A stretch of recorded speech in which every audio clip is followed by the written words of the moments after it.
Hello everyone, thank you so much for watching. My name is Juan. I am the OC agent here at Nationwide Real Estate Executives.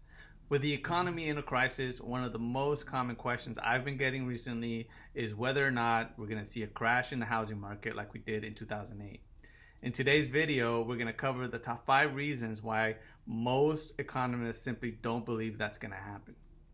First, let's take a look at what happened in the years leading up to the housing crash. In the 6 years leading up to the housing crash, appreciation was growing out of control.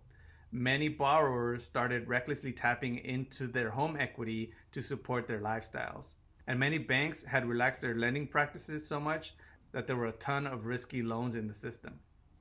In March of 2007, the subprime lending industry collapsed, instantly dropping demand to levels much like today.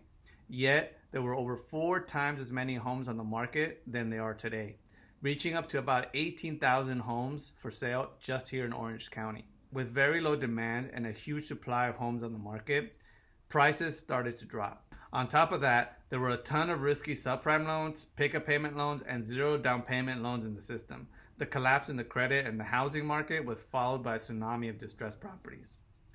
The overly abundant supply and unstable credit foundation of the housing stock led to a tumble in values. Now let's take a look at the 5 things that we know about the housing industry today that were different than in 2008.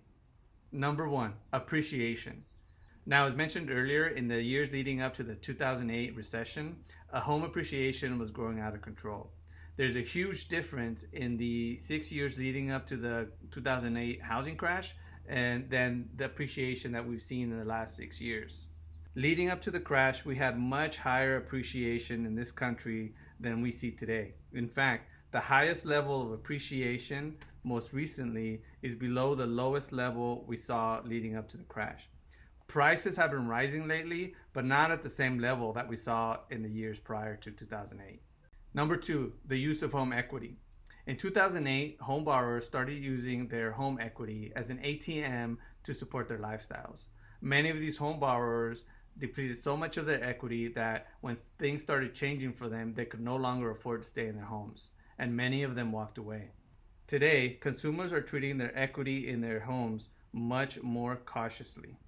In fact, if we look at what happened between 2005 and 2007 when it comes to home equity, $824 billion were cashed out. More recently, in the last 3 years, we've only seen $232 billion cashed out. Number 3, home equity today. As mentioned earlier, in 2008 or in the years leading up to the 2008 crash, people were just tapping out their home equities to support their lifestyle. Today, we see a much different story. 53% of Americans have at least 50% of their equity in their homes. In 2008, homeowners walked away when they owed more than what their home was worth. With the equity homeowners have today, they are less likely to walk away from their homes. Number 4, mortgage credit. In the years leading up to the crash, lenders made it far too easy to get a loan, and pretty much anyone who wanted a loan could get one. The amount of risky loans in the system had a disastrous effect on the mortgage industry. This graph represents the level of difficulty there is to get a loan. The lower the index, the harder it is to secure a loan. As you can see, this peaked around 2006 and 2007, and it is much more difficult to get a loan today than it was back then. And number 5, inventory.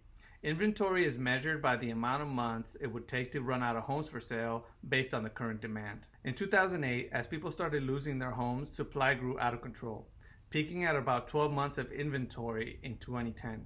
As supplies increased exponentially during the Great Recession and demand dropped, prices too dropped, creating a deep buyer's market. In today's market, we see a much different picture. Across the country, we have less than 6 months of inventory still. Bottom line, the COVID-19 crisis is causing a different set of challenges for today's market than what we saw in 2008. What we know now is that the housing market today is in a much stronger position than it was back then, and it is no longer the center of the economic slowdown that it was in 2008. Thank you so much for watching. That has been a quick look at the top 5 reasons why most economists don't believe that there's going to be a housing crash like the one of 2008. If you have any questions about your particular situation, don't hesitate to reach out. You can reach me at 949-400-2287. Don't forget to subscribe so you get notified of the next video. See you on the next one.